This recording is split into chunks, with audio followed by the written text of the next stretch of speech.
చాలా మంది ఇంత ఇంత టాలెంట్ ఉన్నది కదా. చాలా పాడతా పాటలు 100,000 పాటలు పాడతా. 1000 పాటలు పాడుతావు. ఒగ్గోళ్ళ కథ 5 రోజులు చెప్తా. నువ్వు నిలబెట్టున్నాను నీ 5 రోజులు చెప్తా కథ. అన్ని కథలన్నీ చెప్తావు.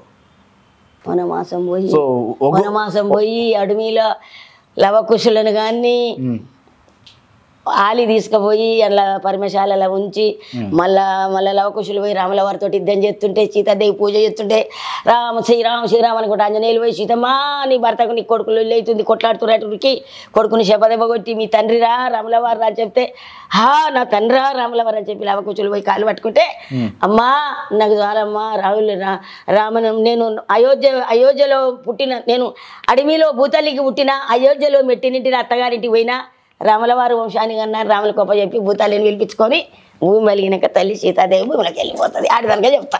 పెళ్ళైన కానించి మొదలు సీతాదేవి భూమిలోకి పోయిందానికే చెప్తా. బీఆర్ఎస్ పార్టీ కరుడు కట్టిన కార్యకర్త కేతమ్మ గారు స్టేజ్ల మీద మాట్లాడేటటువంటి మాటలు అందరం వింటూనే ఉంటాం. ఇవాళ ఇప్పుడు పాటలు కూడా పాడింది. ఇదంతా ఒక ఎత్తు అయితే బయటికి ఒక మనిషికి అనిపించేది ఒకటి ఉంటే లోపల ఇంకోటి ఉంటుంది ప్రతి మనిషికి. సో కేతమ్మ కూడా చాలా కష్టాలు ఉన్నాయి, చాలా బాధలు ఉన్నాయి, చాలా ఇబ్బందులు అయితే పడుతూ ఉన్నది. హైదరాబాద్లో జవహర్ నగర్లో ఉంటావు కదా. ఇప్పుడు తాత మరి మూలకు పడే తాత మూలకు పడ్డాడు. నా అంత కష్టం ఎవరికి లేదు చెప్పుకోవాలంటే.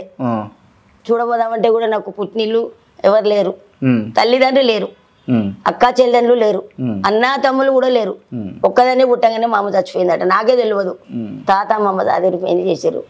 అక్కడి నుంచి ఇంకా ఏదో జీతం ఉన్న భర్త జీతం ఉన్న ఆయనకి ఇచ్చి లగ్గం చేసేసారు. వచ్చేసిన ఆనాడు వచ్చిన 2 ఆడపిల్లలకు జన్మనిచ్చిన ఆడపిల్లల పెళ్లిళ్ళు చేసిన ఏ ఆడపిల్లకు చూసినా ఏం చక్కదనం లేదు. ఆమెకు చూస్తే చక్కదనం లేదు, ఈమెకు కూడా చూస్తే చక్కదనం లేదు. మా బాధలు మేమే పడతాం, మా కష్టాలు మేము పడతాం. కానీ మా బాధలు స్టేజ్ మీద మాట్లాడినంత ఉండదు, లోపల చాలా ఉంది. కానీ మేము బయట పడం, బయట చెప్పుకోను.